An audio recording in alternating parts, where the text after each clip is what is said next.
আগের চেয়ে অবশ্যই পরিষ্কার দেখেছি এবং আমরা আশা করছি যে এখানে এই হাসপাতালটাকে ডেভেলপ করার জন্য আরও ব্যবস্থা নেওয়া সম্ভব হবে এবং আপনারা সবাই জানেন যে এখানে একটা মেডিকেল কলেজ করার সিদ্ধান্ত হয়ে গেছে, সাইট আপনার ঠিক করা হয়েছে।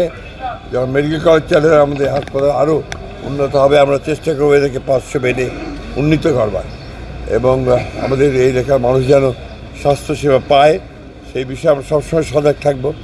আমি সুপারকে বলেছি যে তার যা যা প্রয়োজন উনি যে আমাদের জানান তাহলে আমরা সেই বিষয়ে আমরা সরকারের তরফ থেকে ব্যবস্থা নিতে পারবো।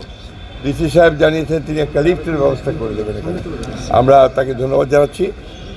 সেই সঙ্গে আমি অনুরোধ করব আমার এখানকার যিনি সিভিল সার্জন আছেন তাকে অনুরোধ করব যে স্বাস্থ্য ব্যবস্থাটা ঠাকুরের জেলাতে যেন আপনার ভালো হয়, সাধারণ মানুষ যেন স্বাস্থ্যসেবা পায়, সেই অনুযায়ী নিজেদের সীমিত সম্পদ দিয়েও যেন আমরা কাজ করতে পারি। যেটা দরকার হবে সেটা একটা ইনিশিয়েটিভ দরকার হবে, যেটা আমি আশা করব যে আমাদের দায়িত্বে আছেন তারা সেটা ভালোভাবে পালন করবে। আমাদের সকলকে ধন্যবাদ। আমরা বিষয়গুলোকে দেখছি এবং খুব দ্রুত ঠিকঠাক করার জন্য কাজ করব। আমরা তো মাত্র 10 দিন এসেছি, একটু সময় লাগবে, এর মধ্যে নিশ্চয়ই আমরা ঠিক করে ফেলবো।